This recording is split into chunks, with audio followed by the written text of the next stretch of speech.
반갑습니다. 장종용 시장점검입니다. 오늘 코스피 지수 하락 마감했고 해외 증시 하락폭을 반영한 일정한 수준. 다만 이제 그 수급이 한 방에 또 돌아섰기 때문에 이런 부분들이 다소 걱정이 되는 그런 상태입니다. 코스닥은 보면 코스피보다 굉장히 양호한 흐름이었고 오늘 거의 뭐 약보합으로 마감을 했는데 코스닥만큼은 이제 글로벌 증시하고 디커플링된 흐름, 그걸 예상을 할 수 있습니다. 네, 그리고 그나마 이제 긍정적으로 볼 수 있는 건 외국인 투자자들이 팔지 않았다는 거 하고, 그리고 기관 투자자들 대부분 금융 투자의 프로그램 매매이기 때문에 이 프로그램 매매는 결국은 그 만기까지 해서 0으로 수렴을 하게 됩니다. 그래서 지금 많이 판 거에 대해서 아주 부정적으로 생각할 필요는 없을 것 같습니다. 네, 그래서 지금 코스피보다 코스닥이 좋고 그런 현상이 당분간 지속이 될 가능성이 높다. 의약품이 살아난다는 것은 그만큼 또 무지막지한 코스닥의 그 묻지마 투자 심리가 살아난다는 거고, 그렇게 되면 이제 많은 종목들이 좋은 흐름을 보이게 됩니다. 그래서 물론 그 과정에서 이제 비극도 있고 또 생각했던 이상 불로소득이 있고, 그 사실 그 불로소득만큼 또 재밌고 짜릿한 게 없습니다. 뭐 세상에서 제일 재밌는 게 쉽게 돈 버는 거. 그리고 특히 한국인들은 철학이 없기 때문에 이 한국인들의 적성이라고 하면 돈입니다. 예를 들어서 접시 닦기, 그 식당 가서 접시 닦기 하는 거 5,000원 10,000원 주면 시간당, 그 최저임금보다 안 되는데요, 시간당 10,000원 주면 당연히 재미없습니다. 근데 만약에 그 접시 닦기 시간당 50,000원 준다 그러면 이것만큼 재밌는 것도, 그냥 뭐 접시만 보면 그냥 흥이 나고 이렇게 되는. 그래서 뭐 다른 나라는 모르겠지만 적어도 한국에 있어서는 적성이 돈이다. 돈 많이 벌면 어떤 흥미도 생깁니다. 그래서 이제 그거의 극치가 우리 주식 투자인데, 이 주식 투자하다 보면 다른 거 정말 재미없습니다. 어느 정도 이제 특히 수익 날 때는 주말 짜증 납니다. 빨리 장 열려야 되는데 이런 생각 들고, 또 돈 잃으면 진짜 꼴도 보기 싫고, 그런 과정들이 되풀이 되는데, 항상 그렇지만 그 꼴도 보기 싫은 기간이 재밌는 기간보다 훨씬 길긴 합니다. 다만 그 짧은 재밌는 기간을 잊지 못해서 우리가 계속 해 나가는 거고, 또 얼마든지 주체적으로 그런 위험들을 피할 수 있기 때문에 그런 걸 감안했을 때 주식 투자는 굉장히 할만하다. 그리고 노력도 해볼 만하고, 그리고 우리가 투자의 본분만 잘 지킨다면, 투기하고 투자를 구분해서 그것만 잘 지킨다면 앞으로 우리가 이 주식 투자에서 잃을 만한 부분들을 점점 피해 나갈 수 있고, 그 피해 나가다 보면 한 방 또 좋은 거 얻어 걸려가지고 또 큰 수익을 보고 짜릿한, 그래서 그런 뭐랄까, 이게 우리의 에너지에 대해서, 우리가 살아가는 그 에너지, 이제 나이 들수록 재밌는 게 없어지는데 이것만큼은 나이가 아무리 들어도 재밌을 것 같은, 그래서 평생의 취미고, 또 잘하면 평생 우리가 품위 유지를 할 수 있는 기반이 되는 그런 날이 될 것 같습니다. 그런 날이 아니라 그런 그런 성격이 될 것 같습니다. 이 주식 투자라는 게. 자, 그러면 이제 코스피는 별 기대할 게 없고, 그리고 앞으로 기대할 부분도 크지 않고, 다만 이제 삼성전자가 감액이 됐기 때문에 아마 지금 디램 가격 동향을 봤을 때 삼성전자 적자 전환할 가능성이 큽니다. SK 하이닉스는 뭐 적자 전환 확정이 됐고, 그러면 두 종목이 실적 까먹는 걸로 해가지고 코스피의 적정 지수가 계속 내려오게 될 겁니다. 그럼 2,500선이 이 장벽으로 된다면, 말씀드렸듯이 저점이 높아지는 게 최선인데 이 각도로 높아진다라고 하면 올해 내내 여기서 머물 가능성이 큽니다. 그리고 코스피에서 지수 관련된 종목들은 물론 삼성전자, SK 하이닉스가 빠지니까 나머지 종목들로 가야 되는데, 그 나머지 종목 중에 움직이는 거 보면 뭐 이게 코스닥이니까 뭐 전기차 관련주로 해가지고 지금 들어가기 굉장히 뜨악한 종목들만 있는 상태입니다. 그러면 중소형주에서 우리가 답을 찾아야 됩니다. 아직 뭐 그냥 헐값인 중소형주 굉장히 많기 때문에 그런 종목 위주로 찾아서 대응을 해 나간다면 좋은 성과가 있을 겁니다. 그리고 개인 투자자들이 돈 벌 수 있는 게 대형주보다는 중소형주인 게, 그 대형주에서 돈 버는 시기는 한국이 고성장할 때 고성장할 때 그 고성장이라는 게 뭐 7-8% 성장할 때도 있었고 4% 정도 성장할 때도 있었는데 이 정도 성장하는 시기에 보면 가계는 마이너스 성장이었고 기업들은 평균 16.8% 성장을 했습니다. 이 성장폭만큼 대형주들의 주가도 동행을 했기 때문에 그래서 그때는 대형주 위주의 투자가 굉장히 효과적이었습니다. 근데 앞으로 한국의 잠재 성장률이 1%대로 떨어집니다. 그러면 앞으로 여기서 가계하고 찢어 먹을 것도 없습니다. 가계가 마이너스가 되고 기업이 플러스 되고 그런 여력이 없습니다. 완전 거지됐기 때문에 예, 대부분의 사람들이 완전히 거지가 돼서 가계 성장을 잡아먹고 기업 성장을 할 것도 없습니다. 그리고 이 잠재 성장률 1%대의 대형주의 수익률도 여기에 수렴을 할 가능성이 크고 그럼 대형주에서 뭐 외국인이 뜯어먹고 거래세 뜯어먹고 수수료 뜯어먹고 예, 이런 상태에서 파생 때문에 변동성이 크고 이런 상태에서 수익을 못 내는 반면 중소형주는 적어도 개인 투자자들만 모여 있으니까 그 안에서 잘만 하면 좋은 수익을 낼 수 있습니다. 그래서 적어도 올해는 코스피가 크게 떨어질 리는 없을 것이고 그런 안정된 분위기에서 중소형주들이 그동안 못 달린 중소형주들이 준동할 가능성이 크니까 거기에 맞춰서 그 투자 전략을 세우시면 훨씬 더 좋은 아무 생각 없이 내가 하고 싶은 대로 매매하는 것보다는 훨씬 더 좋은 성과를 내실 수가 있을 겁니다. 네, 그럼 댓글 확인하도록 하겠습니다. 어제 할 말이 많았는데 그 업무가 많아가지고 예, 감사합니다. 아, 참 재밌는데 예, 감사합니다. 그 뭐 인허가 과정에서 문제가 되고 또 문제가 되고 또 문제가 되고 또 문제가 되고 이제 드디어 문제가 없지 생각하니까 또 갑자기 철새 도래지라서 예, 그 문화재청인가? 거기 또 허가를 받아야 된다고 합니다. 하하. 예. 또 이게 제가 지금까지 경험했을 때, 예, 감사합니다. 지금까지 경험했을 때, 뭔가 운이다. 노력한 거 이상의 뭔가가 들어왔다. 이런 경우는 없었기 때문에 어려울수록 잘 되겠구나 이런 안도감이 들기는 합니다. 갑자기 뭐 너무 쉽게 풀리면 이건 뭐 말이 안 되는 거기 때문에 제 인생에서 그런 일이 없었기 때문에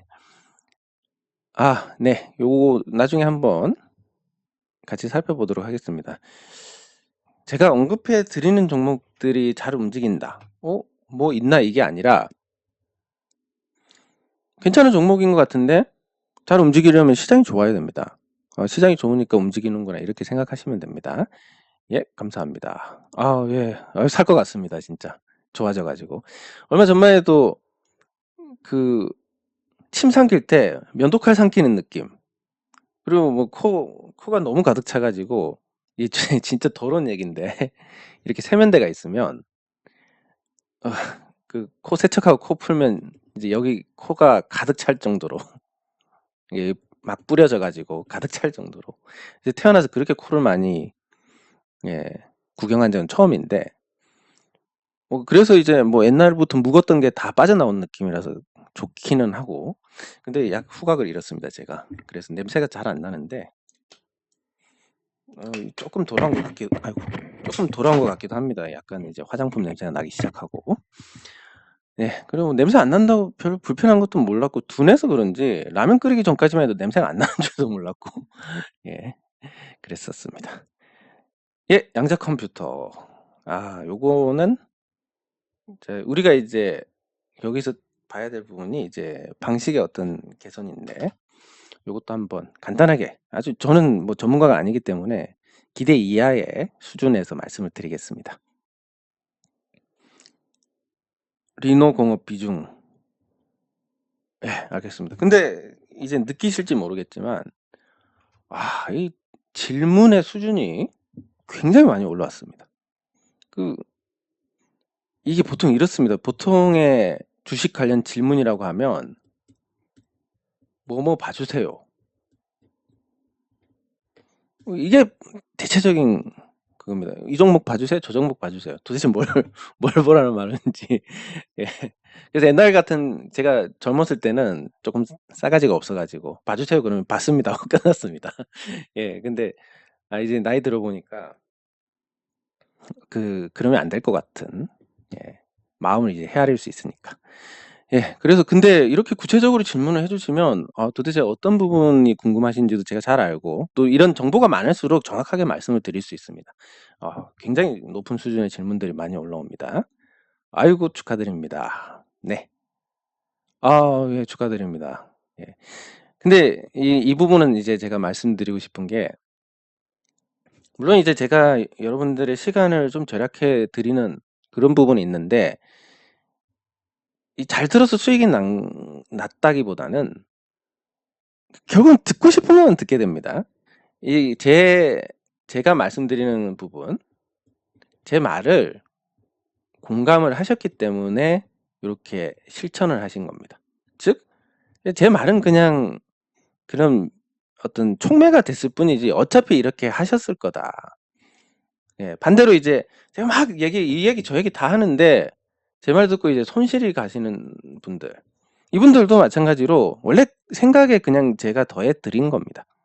공감을 하신 거고 원래 그 생각이었고.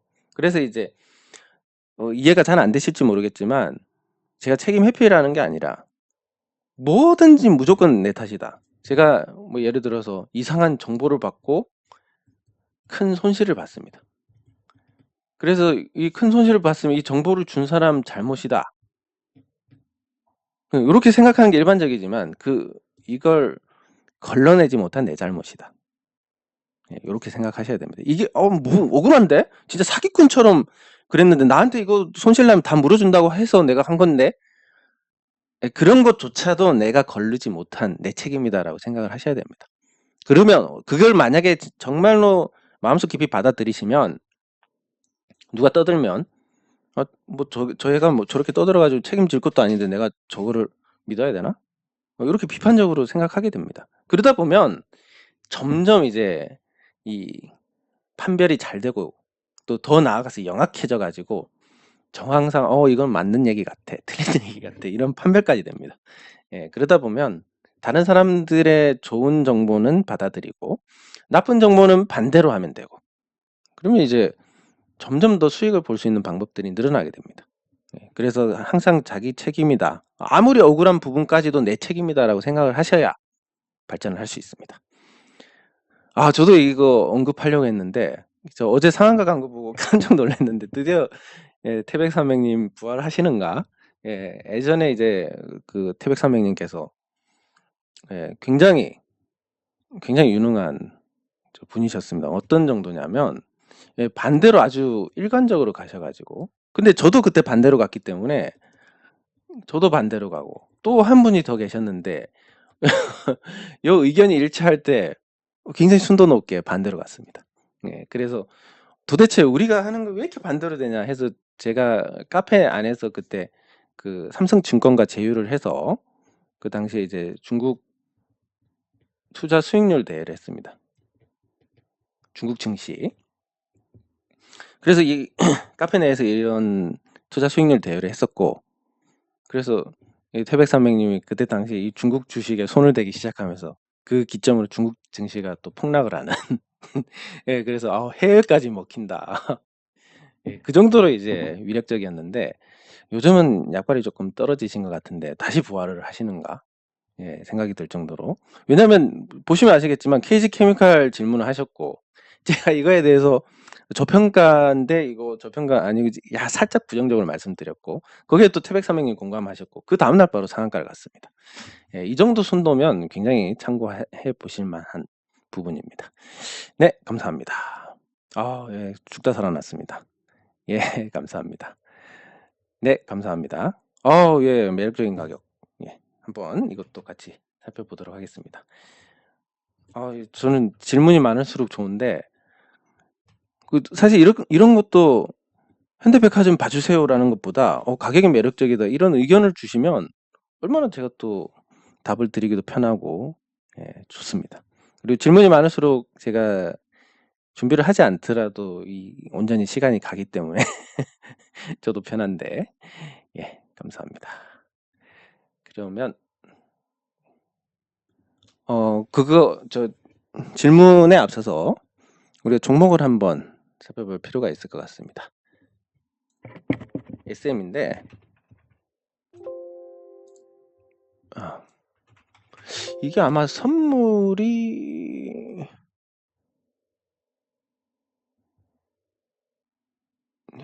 상장이 돼 있는 것 같은데.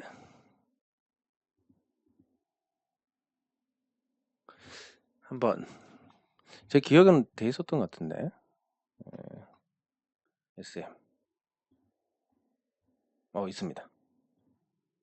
자, SM 선물 있습니다. 그러면 우리가 종목에서는 수익을 못 내지만 이쯤 되면 이제 매도 한번 때려볼 만하지 않나 생각이 듭니다. 그러면 왜 이거 선물 매도? 물론 이제 올라가는 기세가 있기 때문에 이거 타이밍 잘못 잡으면 안 되지만 이 정도면 이제 매도를 해볼 만하다. 선물 매도를 해볼 만하다라고 말씀드릴 수 있는 게, 자, 첫 번째로 이렇습니다. SM의 본질적인 가치하고 비교하면 굉장히 지금 그 고평가된 상태입니다. SM. 그리고 저기 하이브하고 카카오가 기를 쓰고 하는 이걸 살려고 하는데 SM이 뭐 보물단지도 아니고 왜 그러냐라고 보면, 자, 카카오가 힘들게 돈을 벌었습니까? 아니면 시장에서 돈을 빨았습니까? 시장에서 돈을 빨았습니다. 하이브 힘들게 돈을 벌었습니까? 시장에서 돈을 빨았습니까? 돈 빨았습니다. 그러니까 돈 귀한 줄 모릅니다. 이 회사들은. 만약에 제조업을 해서 단가 10원, 20원 그거 아끼려고 온갖 노력 다 하고 수십 년간 새벽 시장에 불려 다니면서 깨지고 대표인데 과장급 담당자한테 혼나고 불려 다니고 이런 수모를 겪으면서 돈 버신 분들이 과연 SM을 12만 원, 15만 원에 공개 매수를 할 수 있느냐? 절대 못 합니다. 5만 원에도 못 합니다. 예. 근데 카카오는 뭐 시장에서 돈 빨아가지고 뭐 투자도 받고 이러니까 돈이 너무 우습게 보이는 모양이고, 하이브도 마찬가지고. 예, 또 똑같은 성격의 회사 두 개가 붙어서 지금 이 난리를 만들었는데 이거 도대체 어떻게 수습을 하겠냐라는. 그러면 그 하이브가 있는 거 없는 거 다 끌어가지고 공개 매수를 했을 때 가능한 수치가 16만 원. 근데 이 공개 매수하는 수수료만 해도 2억 정도 됩니다. 그러니까 그냥 부를 때마다 2억 그냥 날립니다. 자기 돈 아니니까. 만약에 사비 써가지고 2억 써가지고 공개 매수 이거 증권사 통해서 신청하라고 하면 못할 겁니다, 아마. 회사 돈이 뭐 시장에서 돈 쉽게 빨았고 그 빨았던 돈으로 또 쉽게 이렇게 쓰고 있고, 주식 투자자들만 호구입니다, 그냥. 어쨌든 제가 생각했을 때는 하이브는 이제 많이 제시해야 16만 원이고 카카오는 15만 원인데 이 이상 제시하기 굉장히 어려울 겁니다. 그러면 이제 여기서 그나마 현명한 선택을 한다면 뭐냐면 하이브가 여기서 15만 원 카카오가 공개 매수할 때 갖고 있는 주식 다 던지고 가면 됩니다. 네, 그렇게 되면 물론 이제 대주주 단기 차익에 대한 반납을 해야 되긴 한데 70%인가 6개월 이내에. 그래도 이 고가에 산 리스크를 털고, 하이브가 12만 원에 샀으니까 고가에 산 리스크를 털고 그렇게 주고 갑니다. 그러면 하이브가 뭐 엔터테인먼트 사업이 없는 것도 아니고 카카오가 아주 고가의 SM을 인수하게 만드는 효과를 보면서 그리고 이제 그렇게 팔고 나가면서 사실 뭐 사람만 빼와도 되는 거고. 두 번째로 지금 K-팝에 대해서 이 거품이 낀 이유 중에 하나가 이 동남아 지역에서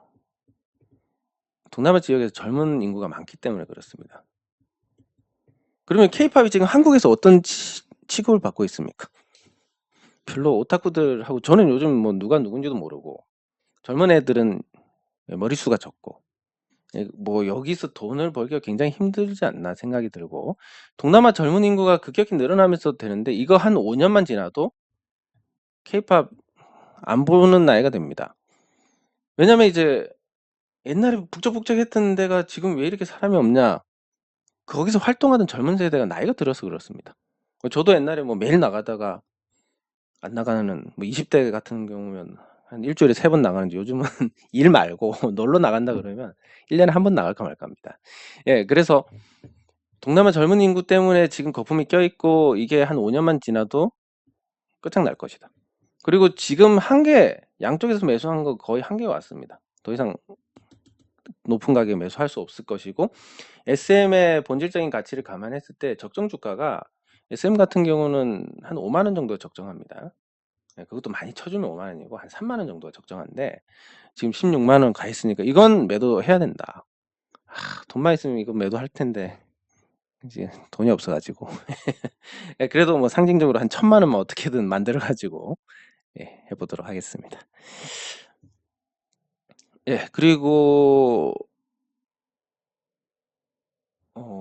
이제 질문, 네, 질문에 대해서 답변 드리도록 하겠습니다. 태경 BK. 네, 태경 BK가 이제 또 7,000원대로 올라갔습니다. 뭐 제가 생각했을 때는 이렇습니다. 이 태경 BK는 언젠가 크게 갈 종목이고 슬슬 시동을 걸고 있고 오래 안 걸릴 것 같습니다. 그리고 이 보시면 신고가하고 굉장히 가깝습니다. 하루만 반짝 올라도 신고가인데 신고가 가는 순간 지금 7,000원까지 올라가니까 이제 거래량이 터지고 매물이 많이 나오는데 어제도 말씀드렸듯이 이 빨간색만 보면 못 견디는 분들이 많습니다. 내 계좌에 빨간색 불이 들어왔어. 일단 팔고 보자. 챙기고 보자. 이런 분들 굉장히 많습니다. 아주 많습니다. 그래서 이분들이 만약에 신고가를 간다. 그러면 이분들은 그 전에 빨간색 보고 다 팔았고 이제 없습니다. 급하게 팔 사람이 없는 상태가 되고 신고가를 가는데 그러면 이 빨간색만 보면 파는 분들 거 주식을 다 받은 쪽에서는 어떻게 하겠습니까? 조금씩 사서 그냥 쭉쭉쭉 계속 올라갑니다. 누가 대량으로 던지면 어떡하냐. 그런 거 나오면 스탑하고 계속 올라갑니다. 그래서 신고가를 가게 되면 뭐 못해도 한 더블 정도는 쉽게 가는데 그래서 지금 8,000원만 넘어가면 신고가니까 그리고 한번 이렇게 트릭이 있었습니다. 한번 돌파할 것처럼 하다 죽었습니다. 그래서 다시 올라가는 거기 때문에 그리고 이 과정에서 한 번 더 매집이 있었고 계속 긁어갑니다. 그래서 이 종목 같은 경우는 한번 상승할 수 있다. 그럼 미래에 이게 관심을 받을 만한 요인이 있느냐? 무슨 사업을 하는지를 보면 이 회사가 이제 그 석회 사업에서 점유율 20%대 그리고 건설 자재 쪽 하고 있습니다. 네, 그래서 이게 지금 업황이 좋지는 않습니다. 근데 이게 왜 오르느냐? 뭐 소문이 있습니다.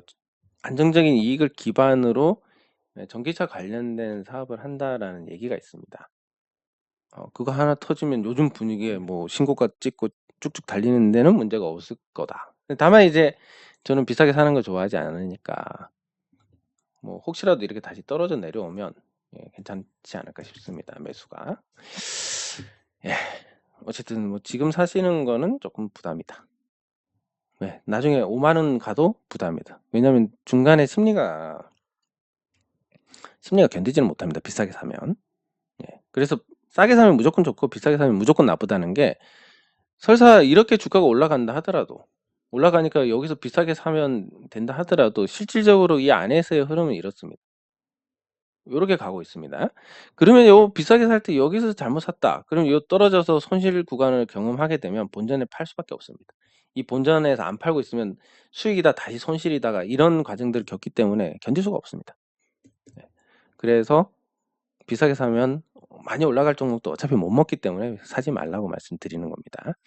양자 컴퓨터에 대해서 말씀하셨는데 그 이제 연산에 대한 부분 이미 그 컴퓨터의 연산 능력은 사람을 훨씬 더 오래전부터 넘어섰습니다. 연산의 압도적인 능력이 나머지 사람보다 부족한 부분들을 채워나가는 형국인데 이 연산 능력이 획기적으로 달라지는 게 지금은 이제 0하고 1을 통해서 하는데 양자 컴퓨터는 이런 개념 자체를 바꾸는 겁니다. 마치 자동차에서 용접을 통해서 차체를 만드는데 테슬라처럼 한 방에 찍어낸다든지 이런 이제 변화 이게 서양인들은 이런 걸 잘하는데 동양인들은 이게 안 되는 겁니다. 예, 그래서 이 연산의 어떤 근본 자체를 바꿔버리는 거라서 연산 능력의 획기적인 향상을 가져오고 이 획기적인 향상이 나머지 모든 부분들을 다 상쇄를 하게 됩니다. 즉 강인공지능이 출현하게 되고 그렇게 되면 사람이 할 일이 점점 없어집니다. 뭐 예를 들면 이런 겁니다. 엑스레이 판별을 잘하는 의사하고 AI하고 학습한 AI하고 비교를 해봤더니 학습한 AI가 오히려 더 잘 찾더라. 질병에 대해서. 마찬가지로 뭐 물리라든지 이런 부분에서 뭔가 공백이 있는 부분들을 AI들이 찾아내서 할 거고, 그렇게 기술들이 완성이 되면 보통 이제 상용화가 되는 과정들은 이렇습니다. 기술 기반이 하나씩 쌓여 나가면서 수십 년에 걸쳐서 이 기술 기반들이 쌓여 나갑니다. 그래서 당장은 이렇게 해서 이렇게 가면 되겠네 하는데 다른 기술이 없어서 못 합니다. 뭐 예를 들어서 전기차도 고속 충전 기반 쌓여서 하면 되겠지? 고속 충전? 근데 다른 거 불이 나서 안 되고, 그럼 불이 안 나게 뭘 하면 되겠네 등등, 계속 이렇게 기술들이 쌓여 나가다 상용화가 되는데, 요 상용화가 되는 과정에서 이런 비능 기술도 중간중간에, 그래서 중간중간에 이런 비능 기술들이 인공지능을 통해서 한 방에 해결되면서 갑작스러운 이제 기술의 어떤 퀸텀 점프가 나오는, 그러면 그 퀸텀 점프가 나오는 건 결국 사람이 이렇게 하나씩 하나씩 해결하는 것보다 24시간 동안 전기만 있으면 풀 가동하고 연산 능력이 어마어마해서 사람이 계산하는 그런 시간까지 절약해서 풀 가동해서 이런 부족한 기술들을 찾아서 하나의 큰 기술을 완성을 시켜 나간다. 그러면 이제 뭐 핵융합 발전도 되고 에너지에서 자유를 얻게 된다면 그때부터 인류는 굉장히 풍요로운 삶을 살게 될 것입니다. 그게 기반이 되는 게 이제 이 양자 컴퓨터인데, 문제는 이제 양자 컴퓨터 관련주가 국내에 있느냐 그러면 실질적으로 돈을 버는 회사가 단 하나도 없다. 그리고 외국에서도 IBM이 연구 개발비를 많이 넣고는 있지만 아직까지 성과가 없다라는 거. 그래서 지금 관심을 가지기에는 다소 시기상조가 아닐까 싶습니다. 그리고 원론적인 얘기일 뿐이라서 조금 더 이제 기반 기술이 더 갖춰질 때, 결국 이제 이 양자 컴퓨터가 우리가 생각하는 그런 인공지능의 현실화를 만들어 줄 것이고 속도를 당겨줄 것인데, 언제쯤 나오느냐 그러면 지금 이 기반 기술이 만들어지고 있기 때문에 한 26년 정도는 돼야 되지 않을까. 그래서 저는 이제 뭐 자산 시장도 그렇고 2025년을 기점으로 굉장히 큰 변화가 있을 거라고 생각합니다. 2025년. 그리고 이 시점이 되면 이제 제로 금리가 돼 있을 거고, 그럼 이제 자산 시장에서도 마지막 한번 아주 피날레가 있을 것이다. 요걸 보고 이제 부동산이고 뭐 주식이고 다 견디고 있는 상태인데, 그 뭐 예측이라는 게 틀릴 수도 있지만 기억하시는 분들 계실지 모르겠지만 이제 2020년에 폭락을 할 것이다, 제가 예언을 한 적이 있습니다, 과거에. 그리고 실제로 폭락했습니다. 제가 예언한 이유하고는 다르지만. 그런 것처럼 이 큰 주기에 대해서는 또 맞아가는 부분들이 있을 거니까, 지금 나쁜 시기는 2025년에 한번 또 크게 좋은 시기로 이어질 수 있을 것이다. 그리고 그 이후에는 말씀드린 이 양자 컴퓨터라든지 이런 부분들이 상용화되면서, 그리고 테슬라가 이제 주도하는 전기차가 이제 내연기관차의 판매량을 넘어서면서 우리 생활에 많은 부분에 변화가 있을 겁니다. 더 나아가서 이제 자율주행이 완성이 되면 입지에 따른 어떤 매력이 많이 떨어집니다. 차로 30분 거리, 운전해서 30분 왔다 갔다 하면 하루 1시간이고, 근데 자율주행이 된다면 1시간 걸리면 그 안에서 우리가 알찬 시간을 보낼 수가 있습니다. 그럼 1시간 거리든 2시간 거리든 상관이 없어지게 됩니다. 아니, 상관은 있겠지만 많이 줄고, 오히려 어중간하게 걸어서 가야 되는데 걸어서 15분 걸린다. 이런 부분들이 오히려 또 매력이 없어지는. 그래서 그 아주 큰 변화가 있을 것이고, 자산 시장에도 지금보다 훨씬 나은 상태가 될 것이고, 그럼 지금 나쁠 때 열심히 이제 사놓자, 뭐 요런 관점이 맞지 않을까 싶습니다. 그리고 리노공업 얼마에 담아야 되는지 일단 이렇게 결론을 정해놓고 말씀을 하시면 또 굉장히 좋은 부분입니다. 이게 어떻게 하면 될까요? 스스로 이제 확신이 안 드는 상태니까. 그런데 일단 매수를 하신다. 그러면 요게 이제 신호가 오고 죽었습니다. 신호가 오고 죽는 경우는 향후 몇 달 있다가 또 반응이 있는 경우가 많습니다. 그리고 또 반등 타이밍이 온 것 같은데, 12만원, 12만원. 일단 큰 범위는 12만원. 그리고 단기적으로는 온 것 같습니다. 단기 바닥은 온 것 같고. 그러면 요렇게 하시면 될 것 같습니다. 지금 비중을 말씀을 안 주셔가지고, 이거 같은 경우는 이제 마이너스 30% 이상이라는 전제, 또는 지금 매수를 너무 안 했다, 이런 상태시라면 추가 매수 하시는 걸로 가시면 괜찮을 것 같고, 그리고 추가는 한 12만원 정도에서 추가 매수할 거 남겨두시면 되고. 근데 거래량이 이제 실려가지고 내려가니까 요거는 좀 좋지 않은 부분입니다. 거래량이 실려서 내려가는 건 이제 아무래도 요 리노 공업에 대한 부정적 인식이 작용을 하고 있고, 그 매도 주체가 기관 외국인 투자자니까 한번 팔면 얘들은 계속 팔기 때문에 당분간 뭐 반등보다는 이렇게 흘러갈 가능성이 크고, 그러면 이제 이 정도에서 담고 12만 원 이하에서 더 담는다 이런 생각으로 쪼개서 이렇게 들어가시면 나쁘진 않을 것 같습니다. 다만 이제 큰 흐름은 장기간 상승 후에 꺾이는 과정이기 때문에 이게 수습하고 다시 올라간다? 거기까지는 시간이 많이 걸리고 다시 올라가지 못한다가 결론이 될 수도 있기 때문에 많은 비중으로 가시는 건 좋지 않을 것 같습니다.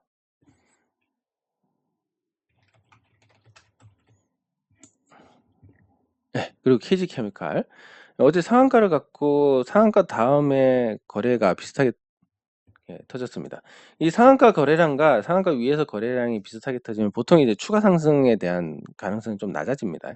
이 거래량이 터졌다는 것은 여기서 자본 쪽에서 일부 던졌다는 얘기니까, 그걸 받았다라는 관점에서 그 받은 주체가 뭐 개인이면 괜찮지 않냐, 뭐 그런 관점에서 볼 수 있고, 그래서 이게 일단 한 2번 정도 쉬고 가는 경우, 4번 정도 쉬고 가는 경우가 있습니다. 그리고 못 가는 경우도 있고, 그럼 못 가는 경우에 약간 더 무게를 둘 수 있습니다. 거래량이 실렸기 때문에. 그래서 오히려 추가 상승보다는 하락할 가능성이 있다, 단기적으로. 그래서 KG케미칼은 저 태백상님이 말씀하시고 제가 부정적으로 말씀드리고, 또 옛날에 그런 아주 강한 역주행의 케미를 보는 것 같은데, 오랜만에 이제 이 추억이 새록새록. 그리고 아직 건재하시고, 60주선 돌파했으니까 조정받고 난 이후에는 또 매수하는 게 나쁘지 않을 것 같은. 그래서 지금보다는 조금 안정이 되면 그때 가서 관심을 가지시는 게 좋을 것 같습니다. 주가가 내려와서 안정이 되면. 그리고 마지막으로 현대백화점.